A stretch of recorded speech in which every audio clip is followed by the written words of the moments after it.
La volonté qui manque au chef d'État, encore moins au ministre qui exécute les tâches selon ce qui a été décidé et défini par les chefs d'État.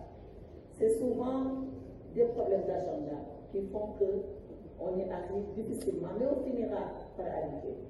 Son Excellence, le président Félix Antoine Tshisekedi Tshilombo, qui est le président sortant, avait convié les chefs d'État en RDC à Kinshasa. Et nous étions tous prêts à aller répondre à cette grande invitation qui nous honorait pour enfin que ce sommet puisse se tenir. Malheureusement, les différents calendriers n'ont pas pu concorder et ma sœur, Madame le ministre Tabos, le rappelait tout à l'heure, et nous avons reporté. Mais quand cela nous tienne, ce n'est qu'un report, les chefs d'État y arriveront parce que le plus important, et on le disait ce matin, c'est la conviction et la foi que les présidents successifs à la tête de cette organisation ont et le cœur qu'ils mettent à ce que cette instance des chefs d'État puisse se réunir. 10 ans, oui, on peut penser que c'est trop, mais 10 ans pour aussi une organisation qui marche dans toutes ces autres instances, disons que c'est encore et c'est toujours le moment de pouvoir le faire, il n'est jamais trop tard.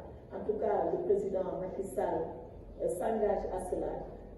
De connaissance, je sais qu'il va contacter ses pairs et il va tout faire de lui-même pour que cette instance au sommet puisse se réunir à l'image de ce qu'a voulu faire le président Antoine Félix Tshisekedi Tshilombo pour la RDC. Je vous remercie.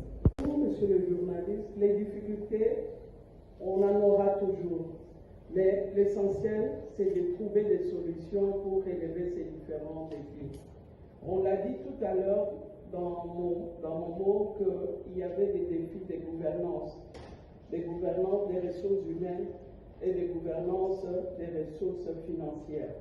Et je crois que la RDC, pendant son mandat, a eu à donner des réponses à ces défis.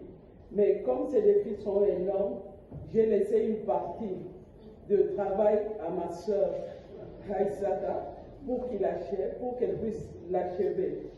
Je suis persuadée que c'est une femme forte, qu'elle va y arriver. Je les sens et je les comprends dans ses dires. Et pour vous dire que les défis de l'OADA vont demeurer, mais il faut qu'on les réduise à des pourcentages moindres pour nous permettre à ce que notre organisation commune puisse fonctionner normalement comme toute autre organisation internationale.